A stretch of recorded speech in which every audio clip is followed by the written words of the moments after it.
ബഷീർ, കാഞ്ഞിരപ്പറമ്പ് ബഷീർ. പറഞ്ഞോ നിങ്ങൾ വിഷമിക്കണ്ട, നിങ്ങൾ പറഞ്ഞു, നിങ്ങൾ തുറന്നു പറഞ്ഞു നിങ്ങളുടെ പ്രശ്നങ്ങൾ പറഞ്ഞു. നമുക്കൊന്നും കിട്ടിയില്ല. ഇവിടെ ആകെ വെള്ളം പൊന്തി, വീടൊക്കെ പൊന്തി, ഇതിന്റെ മുകളിൽ കൂടി വെള്ളം പോയിക്കൊണ്ടിരുന്ന സ്ഥലമാണിത്.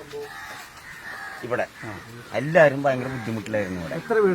ഇവിടെ ഒരു 10-300 വീട് വെള്ളത്തിനടിയിലായിരുന്നു. അതെ, എല്ലാം പാവങ്ങളാണ് ഇവിടെ. ഇവിടെ മീൻപിടുത്തം, കൂലിപ്പണി. ബുദ്ധിമുട്ടായിരുന്നു, എല്ലാം കൊണ്ട് ബുദ്ധിമുട്ടായിരുന്നു. അധികാരികളൊക്കെ അവരവരുടെ കാര്യം നോക്കുകയാണ്. അവരവർക്ക് പറ്റുന്നവർക്ക് എല്ലാരും വേണം. ഒന്നും വിചാരിക്കരുത് പറഞ്ഞാല്, എല്ലാരും വേണം. ഒന്നും വിചാരിക്കരുത് പറഞ്ഞാല് ആണെങ്കിൽ ക്ഷമിച്ചോളാം. മറന്നില്ല. ഇതൊക്കെ പഴയ മുണ്ടാണ് കൊടുത്തേക്കണം. ഒരു സഹോദരൻ തന്നാണ് എനിക്ക്. സർക്കാരിനൊന്നും അതാണ് തന്നതാണ്. ആണിടമ്പ് വിശ്വസിക്കണം. എനിക്ക് തന്നതാണ്. സാധനങ്ങൾ വന്നിട്ടുണ്ട്, കളവ് പോയി. എല്ലാ സ്ഥലത്തുനിന്നും പോയിട്ടുണ്ട്. പറയാൻ പറ്റൂല, തല്ലിക്കുന്നളയും നമ്മള്.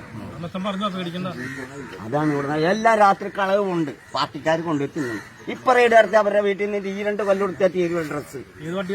എല്ലാ പാർട്ടികളും STP ഒഴിച്ചു. ഞാൻ ഇപ്പൊ ആ പാർട്ടിയല്ലേട്ടാ, ഞാൻ പറഞ്ഞാണ്. അവരില്ലെങ്കിൽ 5000 കണക്കിന് ആൾക്കാർ മരിച്ചു പോയാനെ. ശരി, നിർത്തുന്നത്.